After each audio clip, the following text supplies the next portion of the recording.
Hey, you want to make a podcast? Spotify's got a platform that lets you make one super easily, then distribute it everywhere and even earn money. All in one place for free. It's called Spotify for Podcasters, and here's how it works.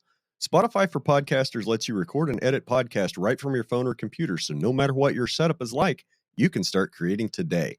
Then you can distribute your podcast to Spotify and everywhere else podcasts are heard. Video podcasts are also available on Spotify.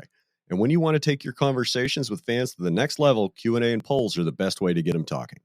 With Spotify for Podcasters, you can earn money in a variety of ways, including ads and podcast subscriptions.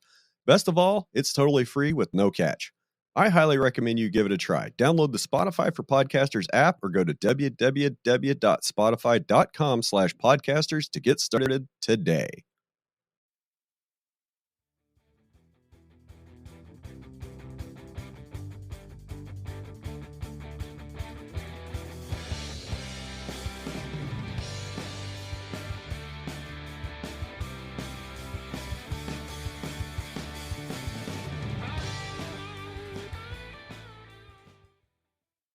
Hey gang, we're back with another episode of Ranching Reboot. CK and I are really excited for today's guest. We talk about things like what is regenerative ag? What is a carbon credit? What is the difference between avoidance and drawdown when we're talking about carbon? In fact, today's discussion is all about carbon. That's pretty much all we talk about, and we get way down into the weeds about some specifics about carbon credits that I really didn't even know existed. So buckle up, strap on, do whatever you got to do. Let's take a ride with Kevin Silverman. How's it going? Hey. Hey, Kevin. Good to meet you.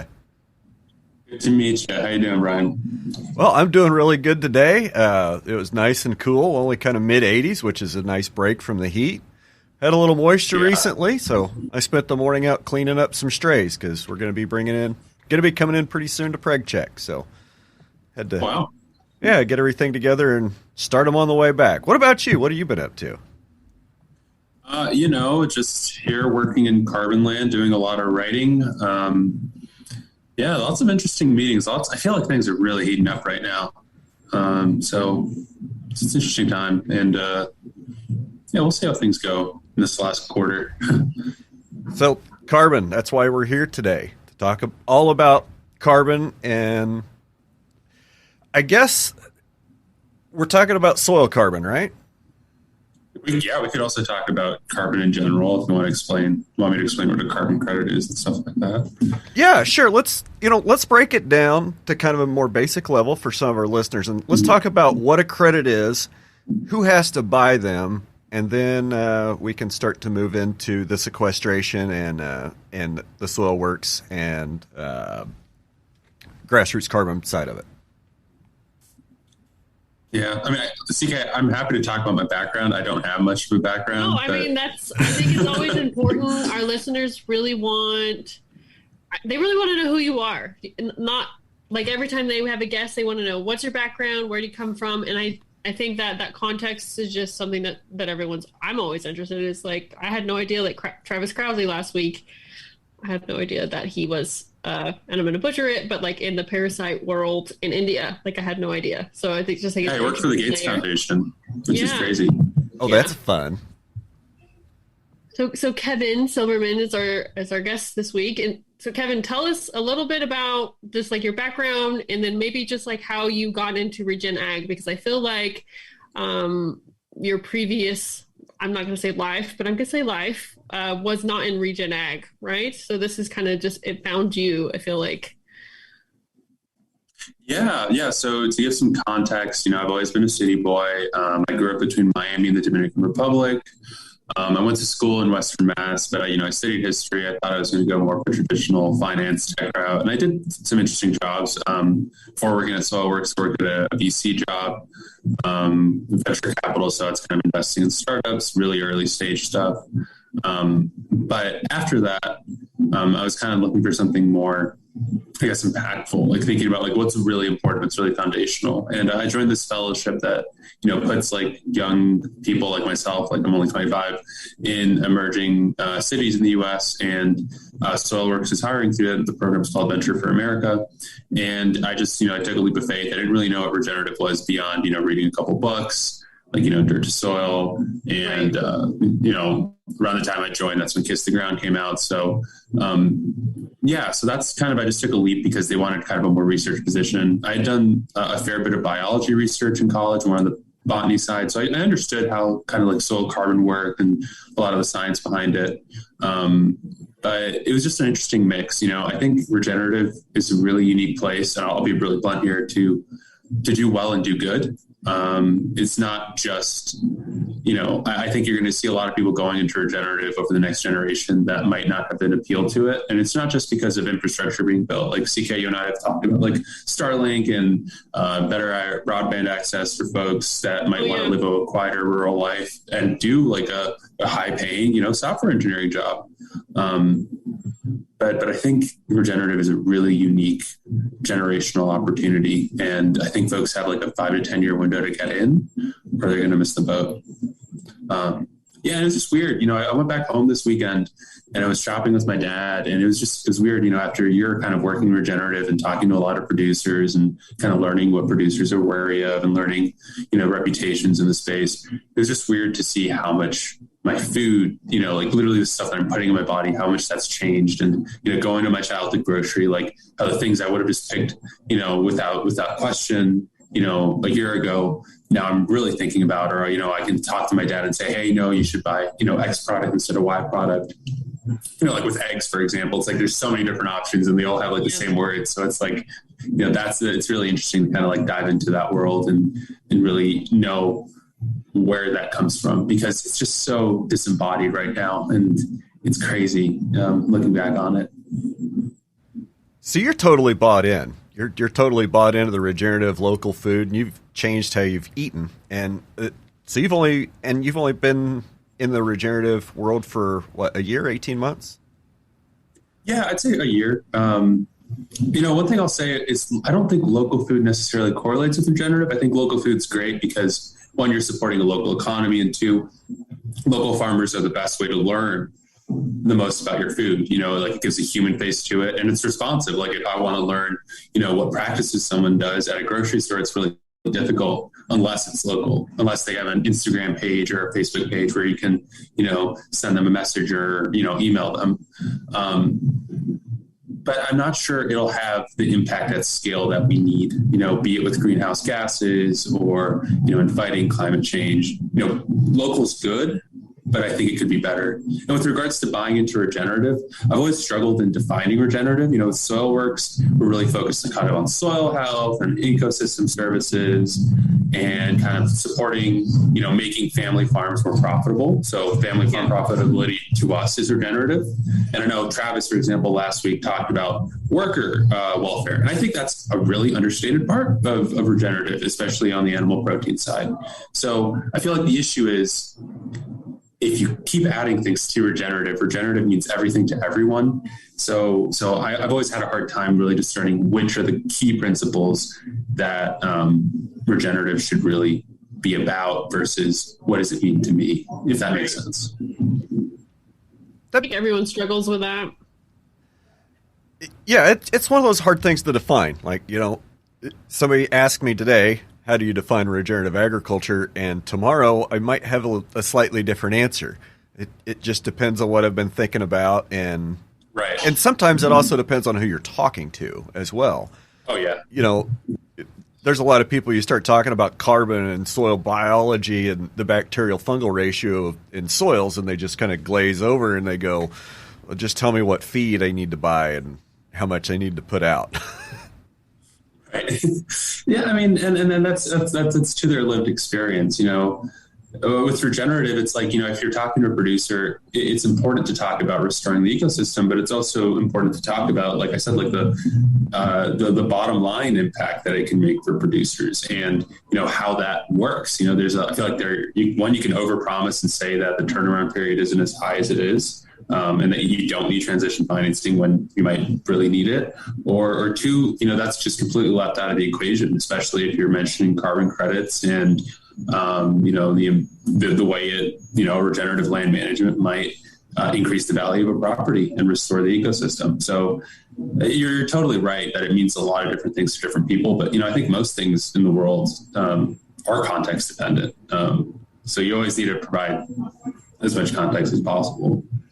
I think somewhere along the way, regenerative isn't necessarily an end state. It's not it's a goal, but it's a moving target. It's a path that we're on and a thing that we're striving towards and we're going to keep trying to make it better, but there's no definable end goal in sight as of yet. I don't think there should be, though. I think if you define it, then it becomes like the new organic or becomes greenwash, right? It's almost like a challenge. Let's see how good we can make it. Let's see how good we can do. So that was probably a great rabbit trail. So now let's talk about carbon credits. What is a carbon credit? One thing there, though, that's interesting, though, is, you can have a regenerative beef, system. And by regenerative, I mean closed loop restoring the ecosystem. But it's interesting with folks that are doing poultry and pigs that you're always going to need some input, and that can never be fully regenerative. But does that really matter? Does that mean it's not worth it? I think it's still worth it to do it. So I think I just want to end on the note, there's a lot of corporations that are really adopting regenerative pledges, and I don't really know what those mean, especially if their products come from monocrops or if they're doing these really large destructive agricultural practices at the millions of acre scale. So I'm not really sure how many trade-offs regenerative can accept, but I do think that it is a worthwhile pledge to make, and I'm glad that at least people are adopting that vocabulary, because then you can hold them more accountable. And also with regenerative, it's if you're not making things better, if you're just keeping things as they are, that's not good enough. Regenerative is about growing towards something else. Yeah, that would be sustainable. And we figured out, a half a decade ago that sustainable just wasn't good enough. We can't maintain the current screwed up state forever. It's just not going to work. We got to do something a little bit better. So let's go talk about carbon credits. What the heck is a carbon credit, Kevin? Yeah, so that's a great question. It's not an easy one to answer. So at its core, a carbon credit is a tradable and retirable certificate that equates to 1 ton equivalent of CO2 emissions, so that's carbon dioxide emissions, that has not entered into the atmosphere. It's a very technical definition, and this is kind of the institutional historical term of a carbon credit that's been used for the past 25 years since the Kyoto Protocols. Now, I'm bringing this up because there's 2 ways to generate a carbon credit. One is you get paid to avoid releasing something into the atmosphere. So an agricultural example is if you have a feedlot with a bunch of manure, you use a digester to make sure that the methane doesn't escape into the atmosphere, or if you're applying a lot of nitrogen fertilizer every year, you're paid to stop doing that. So that is called, what I call at least, an avoided emission. You're being paid not to do a practice that would result in further emissions. The second one is from carbon drawdown. And this is getting a lot more attention lately. And essentially what this is you can either use machinery, like it's called direct air capture, to literally suck carbon out of the air, or you can use a nature-based solution, like, this regenerative agriculture style land management that we're talking about, or, there's this cool ocean-based things, or forestry, where you harness the power of nature almost to start drawing down carbon. Both are acceptable forms of generating carbon credits. So typically it's in a year, at the end of the year, at the end of some sort of time frame, you start accounting for it, and the certificate is generated after there's been verification and after it's in a registry.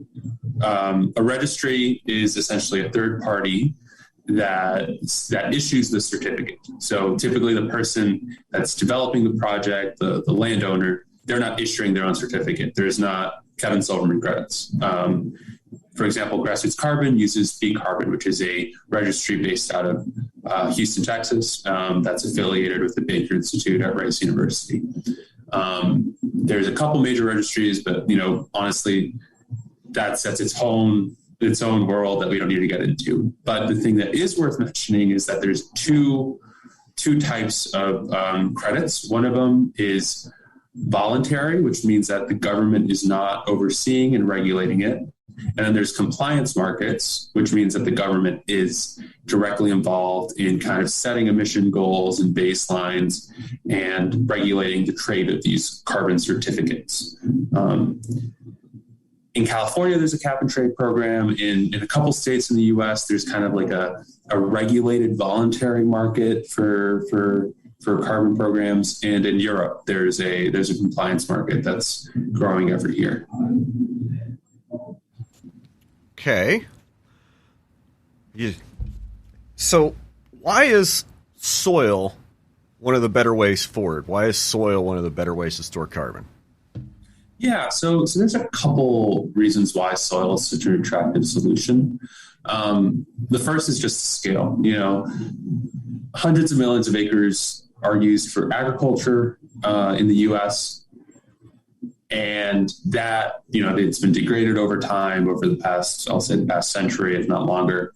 Right. So the opportunity to, one, restore ecosystems, so that's like a co-benefit on such a large area of land is something that's really attractive. And two is, you know, this is kind of back of the envelope math and it really varies ecologically, but, you know, if you're storing 1 ton of carbon per acre on average, and that's honestly a low estimate given what certain research papers suggest. This is both for grazing and for crops. If you're storing 1 to 2 tons of carbon per acre over, you know, 800 million acres in the U.S., then that equates to over, you know, a gigaton of carbon sequestered every year. And that really, really changes the carbon accounting that we need. People really, well, I won't say people, but I'll say corporate buyers and a lot of folks are really paying premium prices for carbon drawdown versus avoided emissions, because it's almost like people are getting the sense of urgency that it's not enough right now to avoid further emissions, right, but it's time now to directly take out from the atmosphere. Obviously, this is a little bit, you know, difficult. I think extreme weather events are really kind of pushing this forward. I think folks are starting to feel the effects a little bit more concretely, but there's still a market for avoided emissions. I think, you know, it's important for people to be aware of that. Are avoidance credits and drawdown credits, are they basically the same thing on the market? Are they priced the same? You know, one of the issues with carbon credit markets, because it's voluntary, is that it's really hard to get transparent pricing data. There are some groups that do surveys. There's plenty of groups that look at kind of cross sections of the market over time. But I'd say that, you know, avoidance credits are probably going at roughly half, if not less, the price of removal credits. I think towards the end of the year, so I think this is interesting. You know, a lot of companies towards the end of the year, once their fiscal year is coming to a close, right, that's when they really start announcing, you know, their carbon commitments and who they're buying from and stuff. So as that becomes clear, I think what we'll see is that a lot of the bigger names will start purchasing from carbon removal projects or investing in projects that are directly associated with carbon removal as opposed to avoided emissions, because avoided emissions are generally treated as being of lower quality. And they're also a lot easier to get. So the market's kind of saturated with these old credits from projects in, you know, certain parts of the world from, like, you know, the mid 2000s or the early 2010s. And, you know, if you're buying that, what are you really doing for the environment? The whole point of a carbon credit is to catalyze something forward, to pay someone, you know, in our case, for their ecosystem services. So one, more people adopt, and two, so that, you know, they can continue doing that practice, and so that it's an attractive financial opportunity versus, you know, just paying someone that organized some project over a decade ago.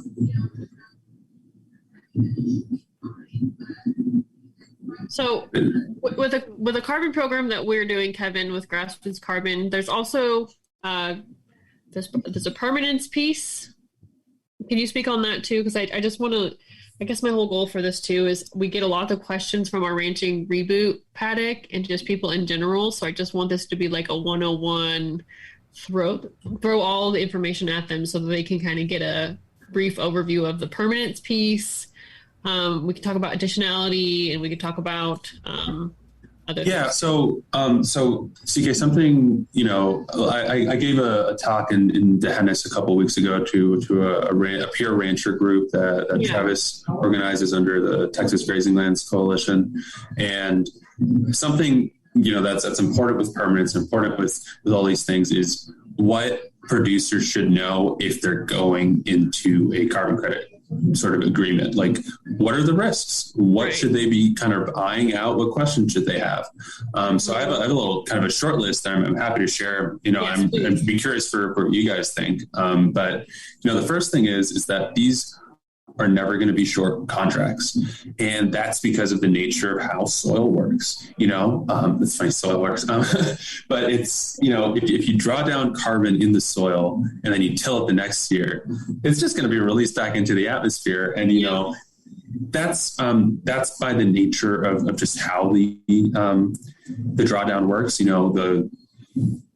It's photosynthesized through the grass, and then through the roots, it goes into the soil, and you have kind of like the microbial processes. And over time, it'll actually go into more permanent pools of carbon. So there's one pool that's called mineral associated organic matter. That's like thousands of years of permanence that it's never going to be touched unless people are just drilling through the land. So you need to see some sort of continual land management over time in order to achieve any results like that. So, we have one of the shortest contract lengths. We're 10 years. For example, another registry, Vera, their standard contract it's supposed to be of 100 years, but their minimum is 25.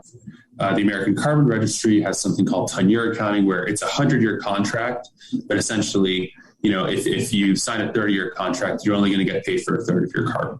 So a lot of these folks are really thinking in this 100-year time frame that, if I'm signing that contract, I'm binding a lot of people into that, because I probably won't be around 100 years. I can't sign a 100-year contract. I can't do that. I'm going to be living on Mars. I'm going to be in a bat, I don't even know. But 10 years is a commitment as well. And, having some sort of rolling agreement like we have, where each year the landowner signs on for another year tacked on at the end, I think that provides good flexibility, but that's not really the market standard. So understanding kind of where you're at. And if you do have the capacity to continue these practices for so long, is really important. The second thing that matters is a lot of these programs are prescribing specific practices. So, for example, I don't want to pick on Vera, but Vera has a set of practices that they lay out for, agricultural land management improvement, cover cropping, no-till, that you need to adopt within a certain time period, and you need to continue doing it. Now, there's other things that you can add on over time, like, planting native perennial grasses. If you want to do kind of livestock integration, that also, that's okay. But a lot of these carbon programs are really based on adoption of specific practices. So it's understanding that you're going to need to continue these practices. If you stop them, you're not going to be paid for your carbon. So understanding if that's really feasible with your land, understanding if that's something you want to do. That's really important. I feel like a lot of these programs are pretty aggressive when pursuing landowners. So they might think it's okay. And with the law of averages, if they have a churn rate of, 10 landowners when they have 10 million acres, I don't think they really care. Right. But, as the person signing the contract on the other end, you might be on the hook if you don't really think through what's feasible on your end. Carbon credits right now, we're selling it between $25 and $30 a ton. You can check that out on our website if you want to double check me. I think that's a premium price in the market right now, especially compared to a lot of the, like I said, avoided emission credits you can get. But thinking about the cost of transition, You know, some equipment might be harder to get in certain areas. If you're doing things like buying certain seeds, and you're going to need to buy hay, and you're going to need to change the entire kind of structure of your fencing and water and your whole infrastructure, you know, really understand what it's going to cost. And understand whether it's worth it or not. And maybe it might make sense, you know, I hate to say this, but maybe it might make sense to wait a few years until you have a better understanding of the market. The major reason why folks don't get into carbon markets, and I'm drawing this from a series of polls that AgriPulse did of ranchers, is because of a lack of trust in the market. And I think that's totally understandable. So just kind of like being aware of the unit economics is really key. Something that's important that is mentioned is certain folks are paying farmers a fixed rate for these practices. So some might be saying you're going to get $9 if you adopt no-till and cover cropping. But, you know, the price is going to go up every year, especially as we inch towards a compliance market. So, you know, my suggestion there is try and get a percentage of credits if possible. I don't think that there's a golden number there. I think it really varies. You know, I think at the very least, a large majority of that should be going to the landowner, but don't get locked into a sort of fixed rate agreement unless, you know, there's a really specific reason why, which they could be paying above the price of the credit, or, you know, they've explained the unit economics well. And it's also important, you know, there's this bill going through that passed the Senate. It's going through the House right now called the Growing Climate Solutions Act. You know, the government's going to be involved in regulating the voluntary soil carbon world. So they should have an answer as to, one, what's the government doing? Two, what's their role in it? And three, what do they think about it? The Growing Climate Solutions Act is essentially built to defend landowners. The whole idea is, you know, we don't want folks being preyed upon. How can we protect them from folks that will just kind of want to sucker them into these carbon programs and then use up, you know, kind of like build them into kind of a system that kind of has like a vicious cycle built into it. So how can you kind of like, you know, grapple with that? So what do you guys think of the Growing Climate Solutions Act? Is a question I'd always definitely ask if you're interested in a carbon program. I'm pretty libertarian, so you might not want to know what I think about government. So no, shoot away. I mean, it's definitely worth discussing, because there have been a few carbon markets in the past that are totally voluntary. You know, the Chicago Climate Exchange was the big one. So it's like, what really is the best structure for this? It's a totally open question right now, Brian, and I think it's not settled. You know, I think it's really worth, you know, debating and duking it out. Yeah, you know, I don't have a real sound background in government policy. And, you know, it's kind of that stuff's a little bit over my pay grade. I'm not real familiar with all the finer points of the plan. But from what I have read, it seems like they want to spend a bunch of money and they've got some goals, but they're not real sure how they're going to get there. And, you know, maybe we do need a legislative definition of a credit. Maybe we do need some legislative framework for a carbon market to keep things fair. But then I worry about, you know, the tendency of federal government to kind of take over things and pick winners and pick losers and set a floor of entry and keep the small players out. And, you know, that leads to continuing concentration. I worry about that happening. Right. You know, I did see something come out of the White House this morning, and I posted on Facebook about it, about that the current administration, I almost can't even say the name, the current administration is going to go after the meat packers. They're going to look into the meat packers and the concentration in the meat packing industry. And gosh, I don't know if that really scares me or if I'm really encouraged about it. We'll just have to see where it goes. And kind of the same thing with the Growing Climate Solutions Act. You know, yeah, we need to settle the Wild West down of the carbon market. There's going to be a carbon gold rush. And maybe we do need to have some fair standards on what good credits are and what credits might not be so good. You know, I have a lot of faith, obviously, in Soilworks Natural Capital and in Grassroots Carbon. You know, and I'm really encouraged because, you know, you guys want to take a 3-foot core on the B carbon standard. And that's a lot different than trying to estimate it from a satellite or, you know, go out and take a 6-inch soil core. So there is some Wild West aspect to it. So maybe some standardization is necessary, but how do we get there without picking winners and losers? I mean, that's a that's $1 million question. I guess from a policy perspective, you know, standardization is important on the carbon side. Because there's always the possibility of fraud. There's the possibility that a credit that someone buys ends up being worthless. And then what do they do if they spent all this money on carbon credits and then it ends up being worth nothing? If literally the credits are, you know, up in smoke in a fire, as unfortunately a lot of forestry credits are. Not a lot. There's a few projects where the entire acreage of what did they think was eventually going to happen to those forests? Like, what did they think was eventually going to happen to them? Yeah, I mean, it's a good question. I mean, the risks are there, and there are like these buffer pools, and you know, it's all kind of like modeled out financially. It is thought out. It's not like these aren't conservative estimates, but I don't think folks thought that the entire project boundary was going to go up in flames, and that's really unfortunate for everyone involved. Yeah.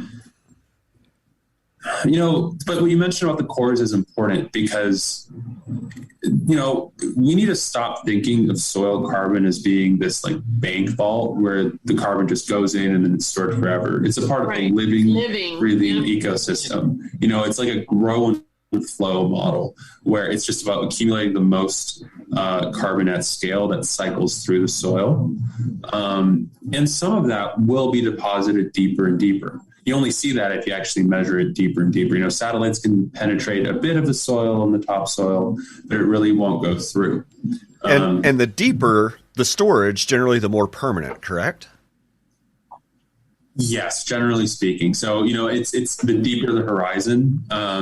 Yes, you know, and we don't even know what really goes on beyond a meter deep because that data was so expensive to collect. I wonder, you know, there's some good money to be made for folks leaving the oil and gas industry that have these really expensive rigs to just go deep, you know, a couple meters deeper than we do.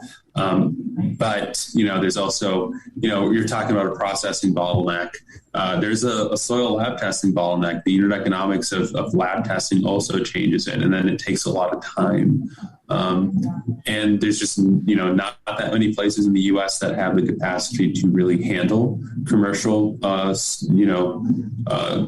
soil carbon testing, especially for these larger cores. It takes a lot more processing on the field because you need to either break it up on the field or send these intact cores, and then they have to do a lot more I'd say more dangerous sort of work, kind of like chopping up the cores, dividing it, and exercising professional judgment a lot more than they're used to, because that's different than you just using a normal little, I don't even know what the instrument's called. Probe. Thank you. A probe to just like break it in, where here, you know, sometimes the soil's so dry, you can't even use those without throwing out your back. So it's difficult, but, you know, I guess, you know, will the government solve this problem on its own?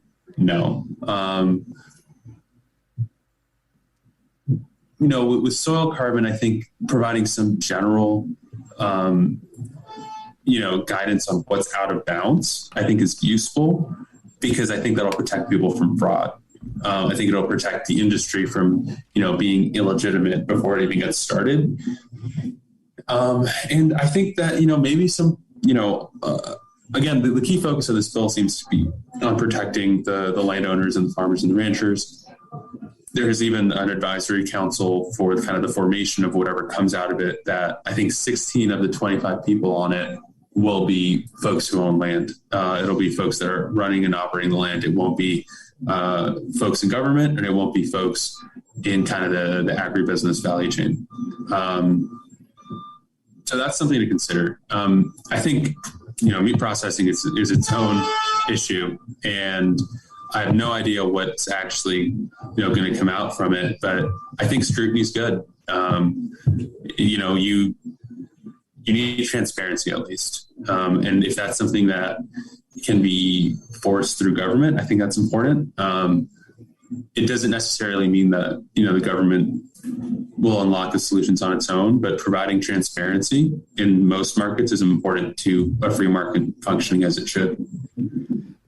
So, we're talking about free markets, and you just brought up the cattle market, which got me going on to price discovery and true price reporting. We don't have any of that in carbon markets at all.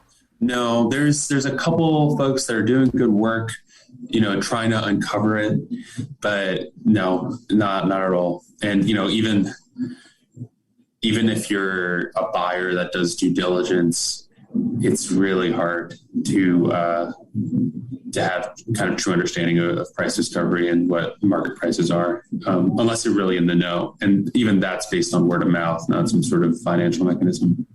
And past price discovery, not all credits being created equally, because there's avoidance credits, compliance credits, there's credits that maybe have more permanence.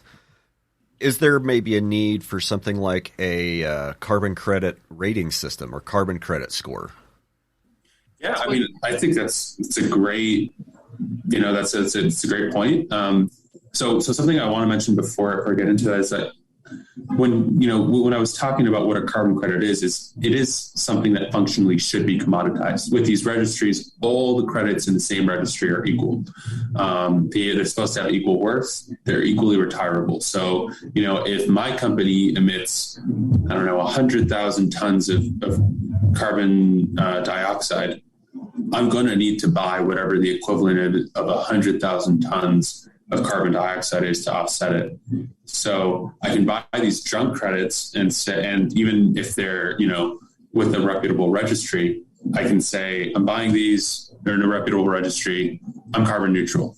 I get all the good press, even if the credits are honestly not what they should be, versus paying a bit more and protecting myself a bit and actually doing it. Because in the end, if my end goal is just to say that I'm carbon neutral or I'm supporting a certain project, then you can do that with junk credits. So I think finding a way to make it commoditized in the future is going to be really important, even though the externalities like the biodiversity benefits and the water benefits and supporting farmers and ranchers and local projects, which is a big thing. I think it's really important, honestly.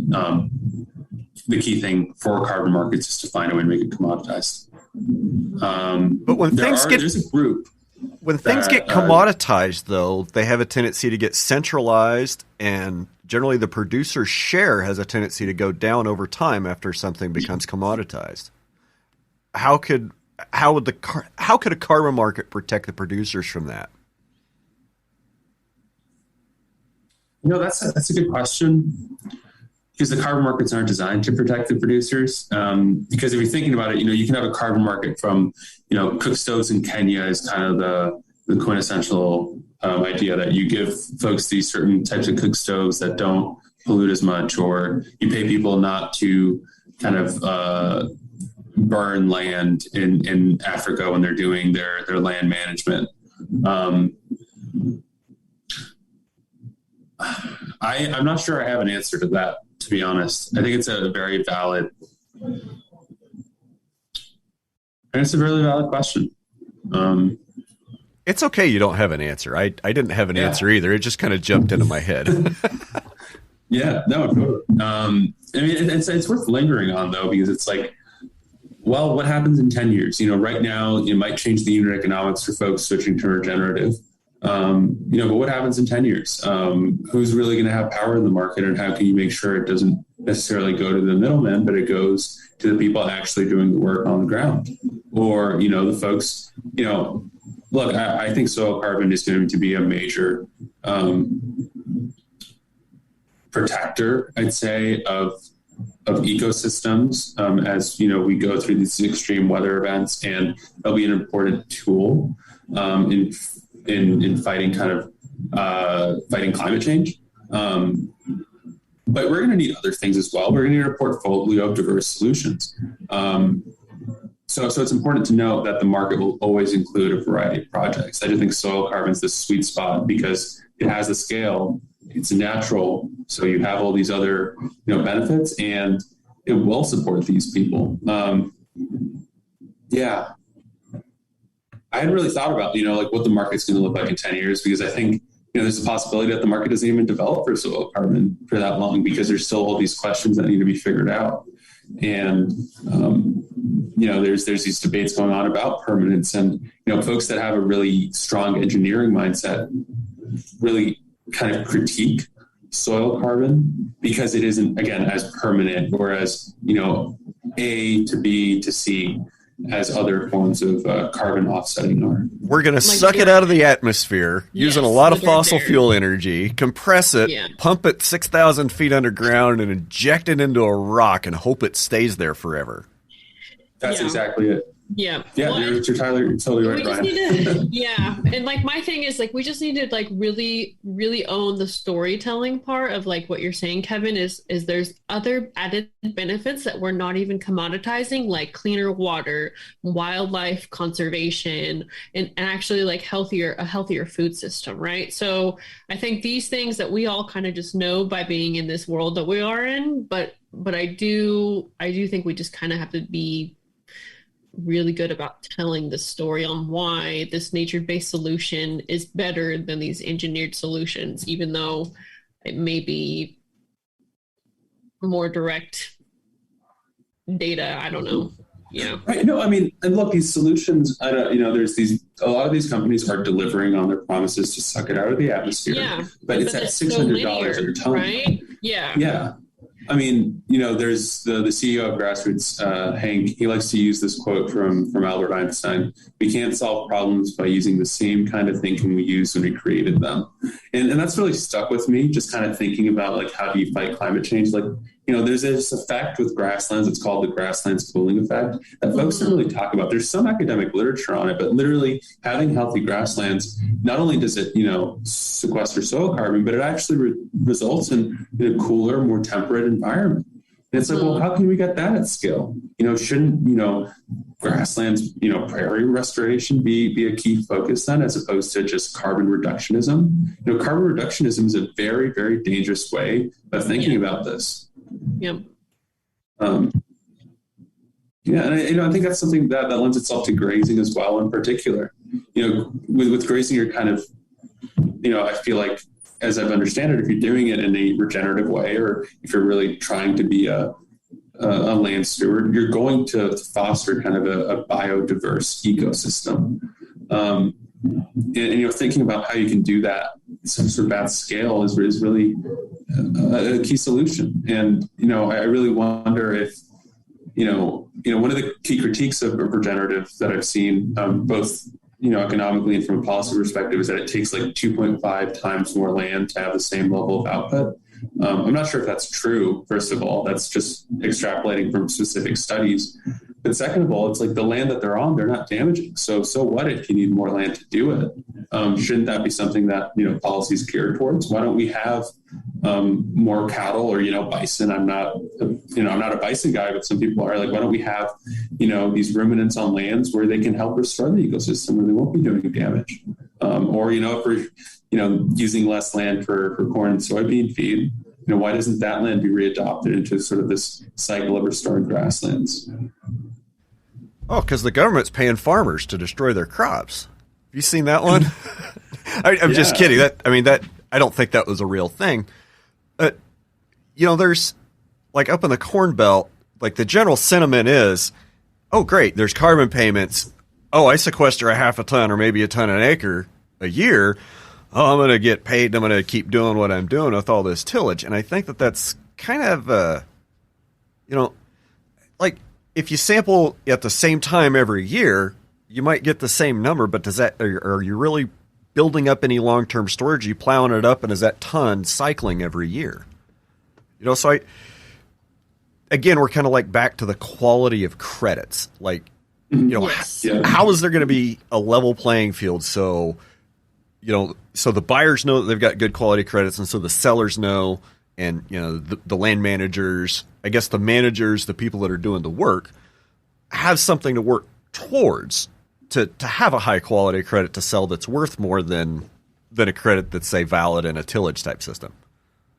Yeah, so there's been a couple interesting studies in this space in particular. One of them was done by a group called Carbon Plan, and Microsoft essentially funded a study. Said, hey, look at all the protocols, that is, all the different methodologies set up by third parties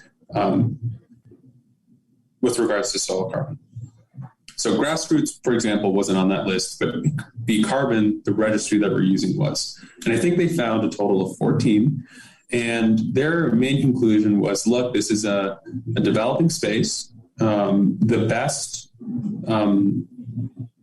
the best protocols are those which do rigorous measurements. They need to be based in ground truth measurements, and which provide a lot of kind of safeguards to buyers and really value permanence in doing the soil science right. But buyer beware. Buyers need to do their own diligence. There is no standardization in sort of that due diligence process yet. The soil science part is really key. I think that the carbon plan explanation is really valuable for understanding, if I'm getting a credit that follows the, I don't want to call it a particular protocol, but if I'm following that follows, let's do the B carbon or the Vera 0021 or the Food and Agriculture Organization methodologies. Those three are they're doing everything right according to the soil science. And if they're following the protocols laid out with regards to measurement and reporting and following on with those methodologies, they're doing it right. So that's a good signal. But you should always keep on doing it. An issue with nature-based solutions is that you are working with landowners. It's not an added risk, but you're working with human beings. And I feel like something that people like about these engineered solutions, it's they're working with the factory and they understand a factory. Yeah. And as long as they're paying the factory to suck down carbon, they're going to keep doing that. And 10 guys work there, and it contributes this to the local economy. Exactly. Exactly. And as opposed to just trying to help, a community of ranchers. And I do think that's a key risk. The carbon credits have their own internal metrics outside of the soil science. So some of these terms, the first one's permanence, which you've talked about. Soil carbon has its own permanence risks. The second is this thing called leakage.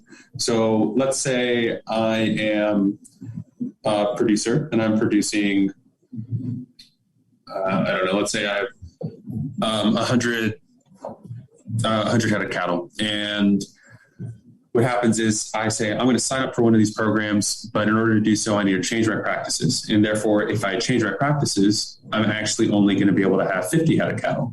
Or let's say, it's at a certain weight. So, why don't we do weight? Let's say we have 1,000 pounds of ground beef. If we have to cut that in half, what folks want to know is, where is the other 500 pounds being produced now?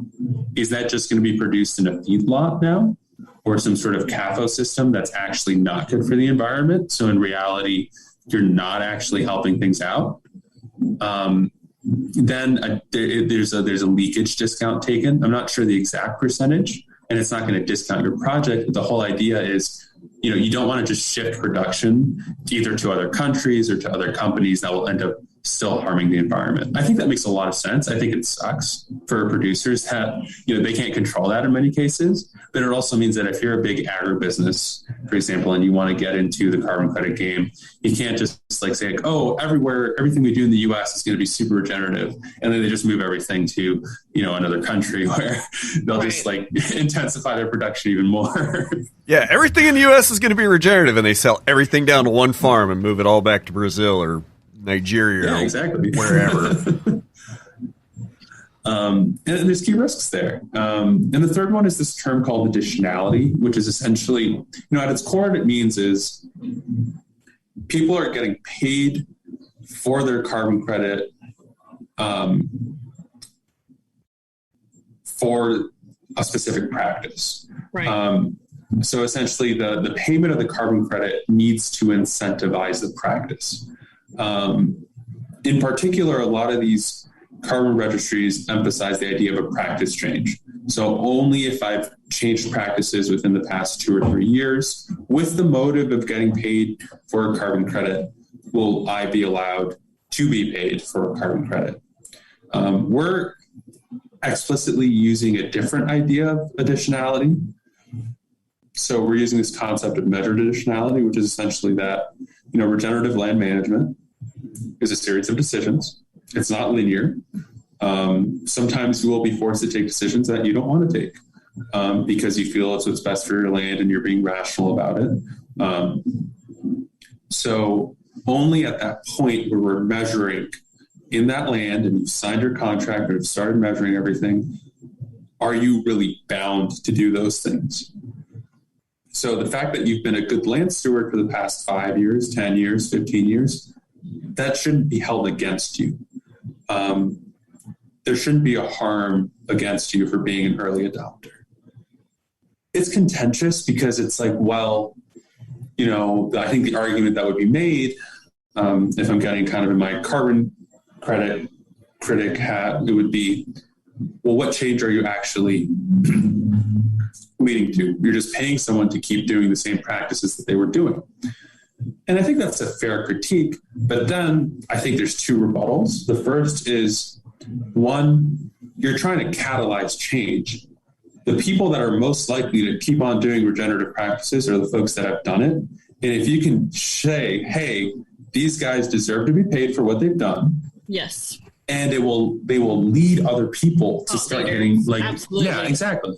So I think that's a valuable argument. And there is evidence. So, I kind of was doing research into other carbon markets. Other carbon registries do have kind of these early adopter clauses. So that's one reason. And the second is, again, we're not really taking this prescriptive practice approach where you need to have a certain number of rotations and do certain things in your paddock and have a certain number of cattle or, apply a certain microbial seed coating to your grasses and do XYZ grasses so that we can model it out. And because we're not doing that, it's more important to really say, one, what a farmer or rancher can do, which is really disturb soil health, no-till, no application of certain synthetic fertilizers. And 2, really kind of just say, look, you had the option beforehand if you wanted to be, regenerative or conventional or anything in the spectrum. And now, this is you making a covenant in a way, a legal covenant to keep on, doing these practices and to keep on, following through until the duration of this contract is over. So it's just a different way of thinking about it. I feel like you need to change the paradigm to really make this scale, because right now it's so landowner unfriendly. Right. So what happens if I sign a contract and the price is, say, low 20s, and in 2 years that price is $50 per credit? That's why you want a percentage of it. You want it to be listed out as a percentage. You don't want it to be listed out necessarily as, I'm going to get $9 per credit until the duration of this contract's over. I think, we don't really, there's all these studies done on what the prices of credits will be. We don't really know what it will be, but there's not enough credits to meet demand currently, and demand isn't even that high because most companies are still they're doing small purchases to say, oh, look, we've started looking in, they're starting to build out their teams. They're starting to, these big oil and gas producers and folks kind of in the commodity space are starting to build out their trading desks and start to scout out what it's going to look like when this really scales. But that's why I say always try and get a percentage as opposed to get locked into a price. We were talking about price reporting earlier, and it's not easy to dig up what the price of carbon is per credit. We're talking about carbon prices in the low 20s now for for the U.S. market for the B carbon credit, which is probably a pretty high quality deal. Mechanical capture, I've read some articles that suggest that that's in the $50 to $60 a ton range. And Bill Gates, about 6 months ago, right before we started doing this, CK, he came out with his book, and he said that he paid between $600 and $1,200 a ton for his 2020 offsets. So, there's such a wide range of price. You got Bill Gates at one end at $1,200. I mean, he probably doesn't even know what he bought. He probably doesn't even care. He's got so much money. You got guys like Jeff Bezos and Richard Branson and what's that other one? Oh, Elon Musk flying rocket ships around. Are they, when are they going to start paying for some offsets on that? I want to get some SpaceX offset credits. That's what I want. We applied to the right, Kevin? Didn't we apply to that SpaceX thing? Oh no, the X Prize? No, we haven't done that yet. That's like the moonshot solution where he wants to give $100 million to something that can remove 1 gigaton of carbon every year. Which is awesome. But you're asking what's those $600 to $1,200? That's the direct air capture stuff. That's sucking it out of the atmosphere. And again, that's an engineered way of thinking, and it's that's a lot of money. I'd say at the average price of an offset right now, I'd say it's between $5 and $10 because it's all this, these older avoidance credits. If you wanted to buy them for pennies on the dollar, you could buy them for pennies on the dollar if they're older. So that's what's distorting the market. That it's at face value, it's commoditized. And if I'm a small company and I hire some sort of consultant, I'll say, this is the price range. This is our budget.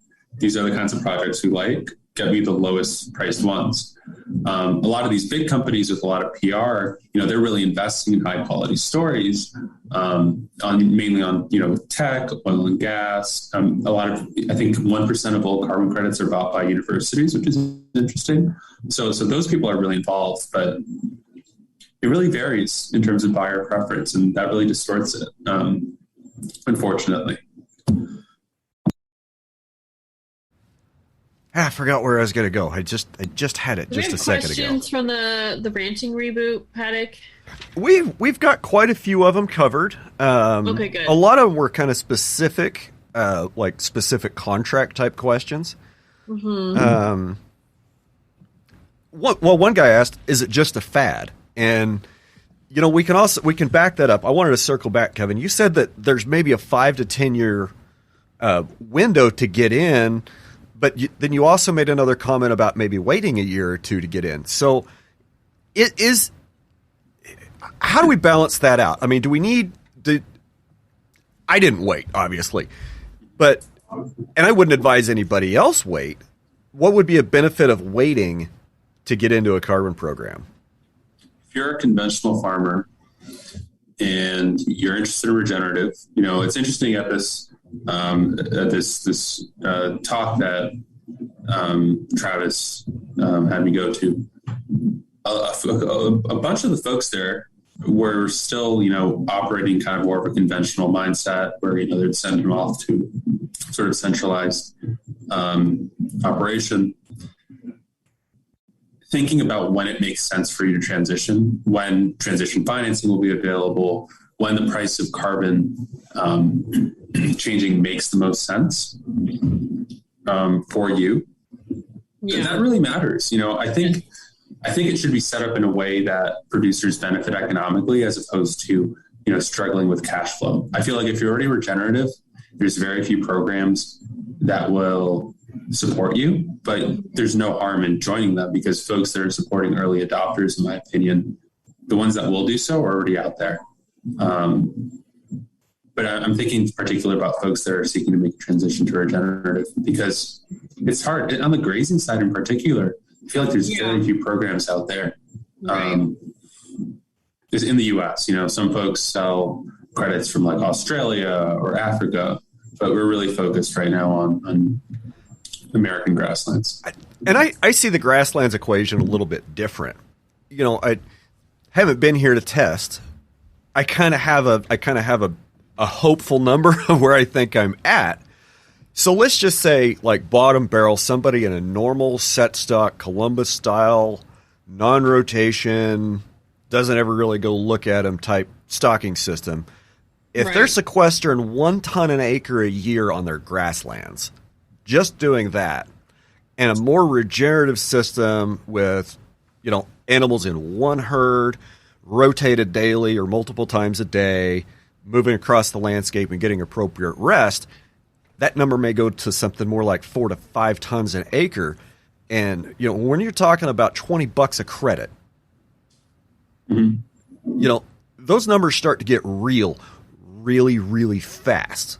I mean, and that could be a catalyst for transition for a lot of guys. You know, they can look at what they're getting now. Okay, if I continue doing this, I'm going to sequester approximately 1 ton or 1 credit an acre a year. If I do this, I can do 4 or 5. You know, it's also highly variable, Brian.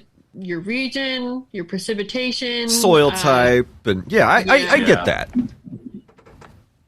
I think you're right, though. You know, it is a potentially extremely lucrative opportunity. I won't say there's no good models, but there's very few good models showing how soil carbon storage is done. So if I'm a buyer and you're telling me, you know, I'm going to have something based on a model as opposed to really unlocking the majority of those credits after year 5, after a second measurement is done, and after, you know, you can verify that these practices have been done for X number of years, that changes things. And it's like, well, can you wait until year 5 for most of that money to arrive, you know?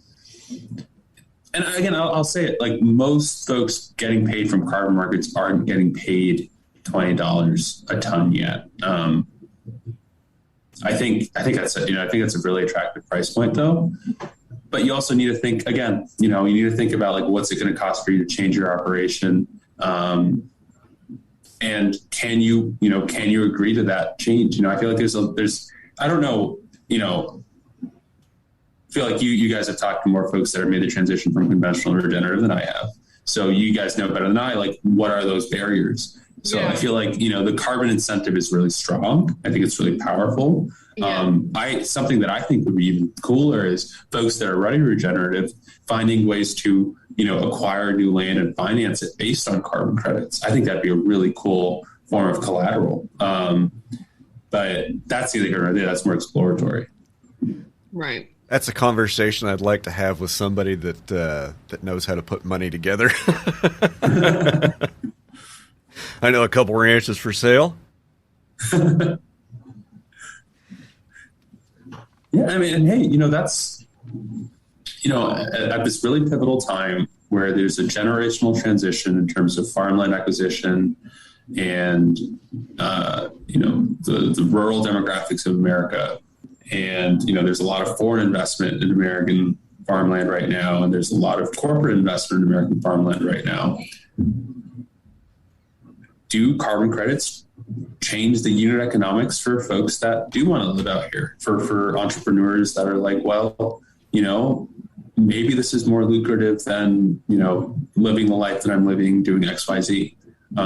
Even just being a land steward and doing the carbon farming as opposed to necessarily trying to have the most productive, intensive agriculture. And I think yes, I think a lot of folks are going to be attracted to that vision, even if it's just on, you know, I don't want to say even if it's on a couple hundred acres. I think reducing barriers to landowners of that size entering is super duper important. There are mechanisms to group folks, but they have to be so geographically close that it's hard because that's just not the norm, I feel like. So unless you have like neighboring, not even neighboring, but like in kind of like the same overall region, I haven't really seen that happen. They have to be very similar in soil type and other things too, right? Which is just, we know that one corner of the ranch is totally different from the other corner of a ranch. So,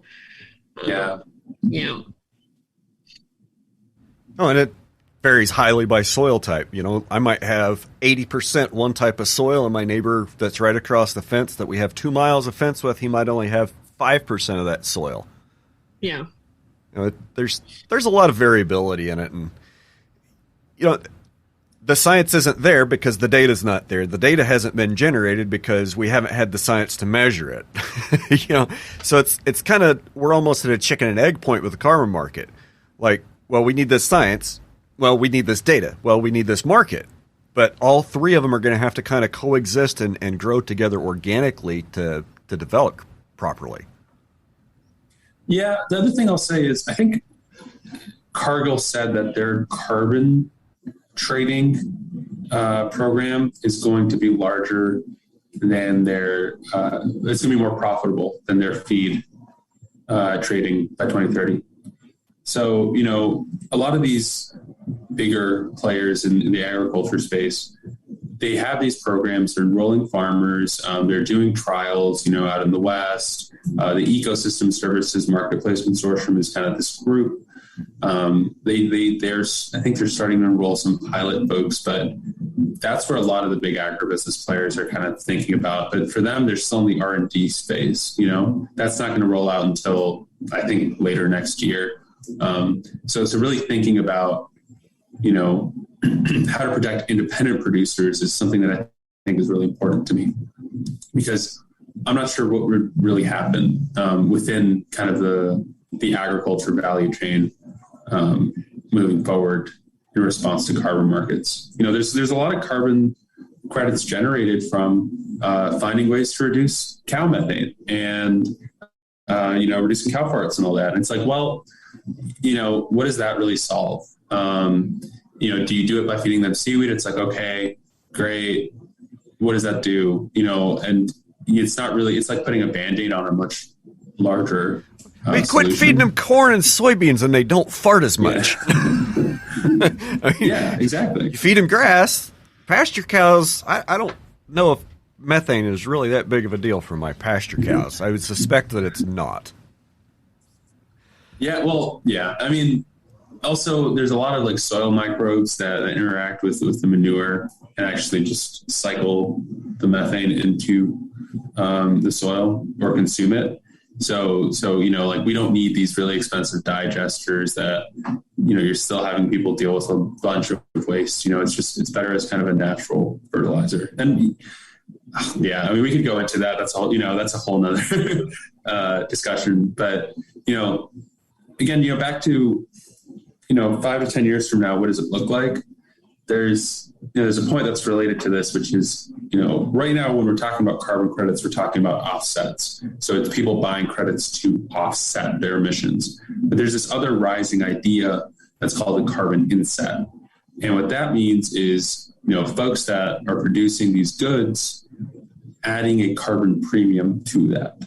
So, you know, if I am, you know, producing, let's say I have sequestered 5,000 tons of carbon in my ranch, just doing great practices, you know, kicking butt.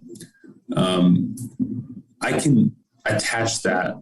If I'm selling all my product into some sort of supply chain, I can sell my product at a premium by adding that to the product. So this is still kind of an experimental idea, but the reason I bring that up is because I see two ways of carbon credits evolving, which is one, selling these soil carbon credits outside the agriculture value chain and selling it inside. And I think outside, there's some industries that will always need to buy offsets, but a lot of them should just decarbonize because the price is just going to be way too high moving forward. But within the value chain, I think there's always going to be a need for folks with a carbon premium. So I think that's something to think about. It's like, you know, if I have these measurements done, even if it's not certified by a registry, I can say, look, my food has a carbon negative footprint, and that means something. For sure. You made a comment about decarbonizing some industries. Let's circle back to that. What were you talking about there? So a lot of what companies are doing right now is they're literally just trying to figure out what their carbon footprint actually is. So they have entire teams with like 20, 30 people. They're hiring all these super expensive consultants. Essentially, what they're trying to do is say, how much are we actually polluting? Let's realize what we're actually doing to the land, because they've never been, held to account for it. So they don't have any carbon accounting. So what they're trying to do is they're trying to figure out what emissions are actually core to their business, and they'll need to keep emitting in order to function or honestly stay profitable, because in the end these companies are still putting profits before sustainability. And second is, what emissions can they cut down, and can they save money doing so, and can they do other things? Can they improve the quality of their products? Can they improve their design or whatever and be more efficient with all these things? In the end right now, I think a lot of these companies do have a sense, like a fair amount of these companies do have a sense of sort of common good. I think a lot of CEOs feel the need to step up to the plate and some sort of corporate responsibility, but it's also really good marketing. And it's also a really good story to tell from their products to relate to consumers that, we changed our product to be more efficient, to have less carbon in the production of it, and use different materials. They might be recycled or compostable or whatever. And I think you're going to be hearing a lot about that. What's interesting there is, what incentives will drive decarbonization? So are folks going to do it on their own, or if they're forced to offset, what price is high enough that they will be like, holy crap, we can't pay this much for carbon credits. We need to change now.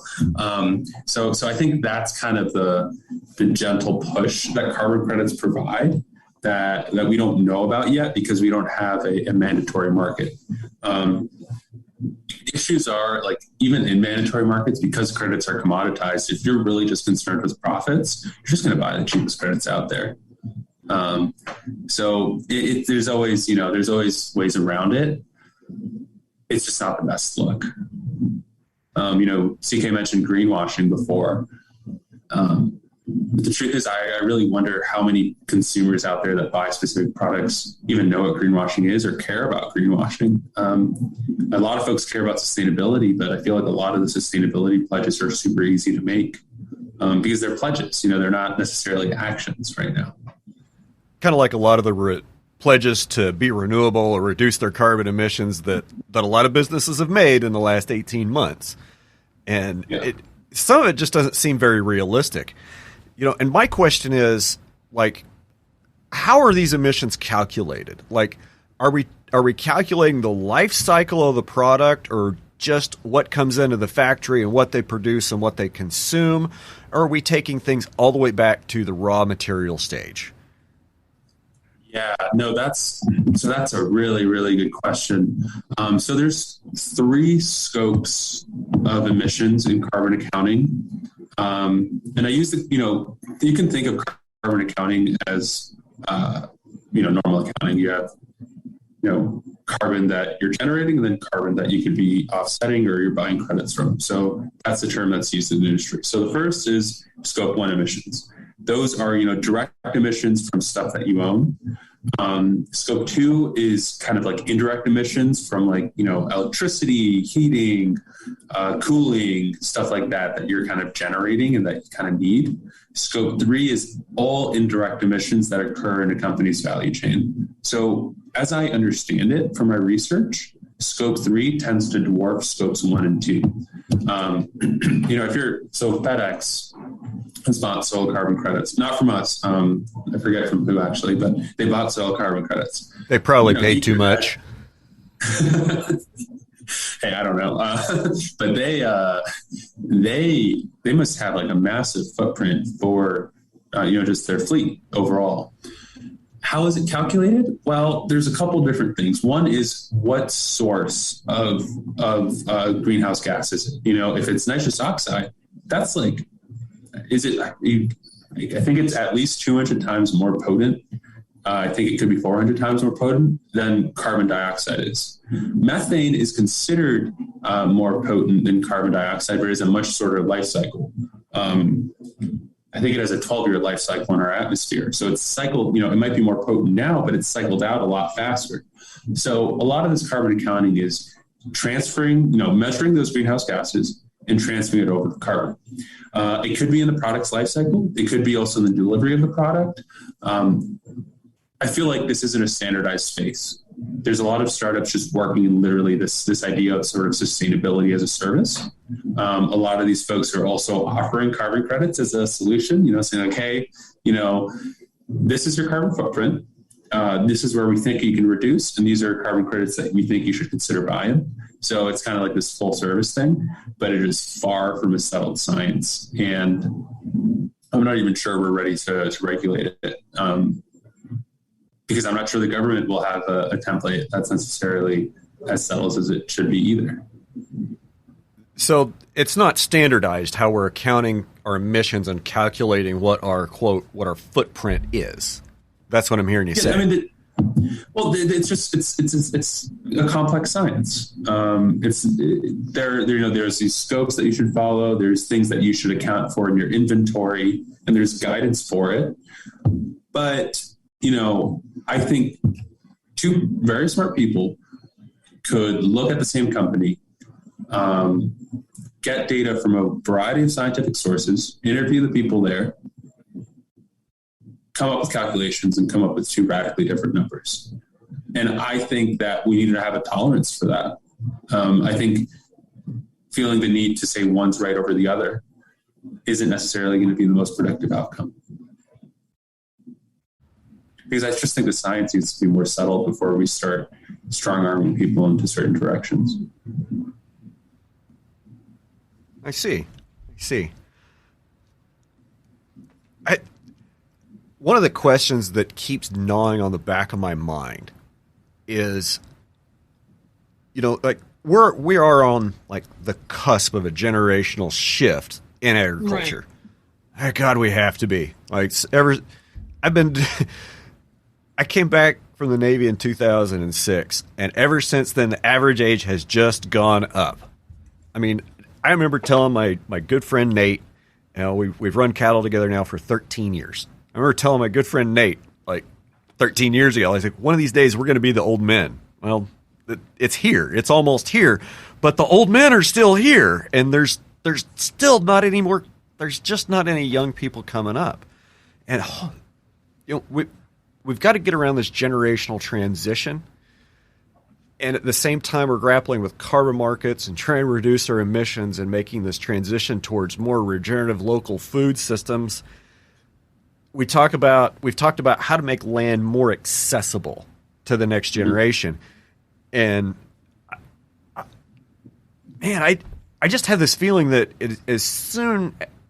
real soon, carbon price on grazing lands and potential for tillage ground, farm ground, when these things start becoming known over the next year or two, man, it could do some crazy things to land prices. Yeah, and it could totally price out anybody coming into the market other than big corporate interests wanting to buy up land so they can sequester their own carbon. Yeah, geez, I mean, it's a big potential crisis. I've kind of seen on the soil work side, we see a lot of cool companies in the regenerative space.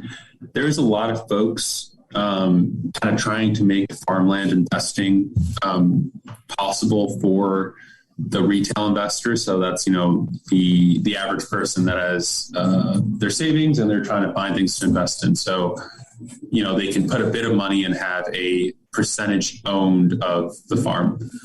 So that's one potential solution. Is that the right one? I'm not sure. I hope the operators of the land get appropriately compensated as well, because if not, what we're going to see is I'm not sure if, by the way, this model is going to work necessarily. I just don't know enough. But what we're going to see is the rise of a lot of land owned by someone, but then operated by someone else. or, owned by a group of people, owned by these real estate investment trusts, which I see popping up a lot, especially in the regenerative space. And then, they have an operating team, typically folks that are experienced in regenerative land management, kind of running the show. I think that model is great for the land. But you're totally right in thinking about like, what's this going to do to the rural economy? And, how is it going to change, what folks that are currently owning land and operating land are doing? And is it attractive for them too?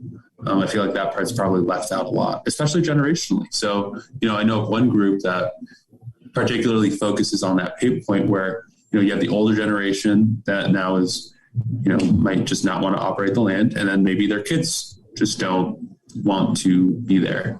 They want to go into the city, or they're just not present, or they just don't want to do that. So then they specialize in those particular situations, buying up the land and changing the practices for regenerative. And letting I believe that they allow the family to still own some sort of percentage. I think that's cool. But you're totally right. Farmland prices are going to keep going up, and it's been a very stable asset class. I think it's a very attractive investment for anyone that has millions of dollars of disposable income. But how many of us do? Not me. Not me. Wish I did, though. There's a couple nice ranches around I wouldn't mind owning. Yeah, same. Me and Kevin. Yeah. I mean, and from an annualized perspective, it's super valuable. And then things like timberland are as well. But, the productivity you can get from farmland, the self-sufficiency, just the sheer, I guess, I don't want to talk about like the idyllic nature of it, but you can build a whole economy out of it if you combine a diversity of outputs with near none inputs. If you think about it, if it's a hunting ranch on top of sort of having grazing, on top of adding some ecotourism, then you can do with these agrivoltaic systems that are wicked cool but still kind of niche. You can run some of that, and then you can have solar as well, and those are really rising right now as well. So it's like, does that change how people perceive farmland? Yeah, but also, it's been doing this for a number of years. It's not like this is anything new. It's been performing really well since like the 1990s. And I think people are changing how they see farming and food production. Everybody we've talked to and everything we've seen in the last 18 months since COVID started, where are people being successful? Where are people healthy? Where they're outside, where they're working out, where they're eating local, clean food, healthy food. Regenerative systems work.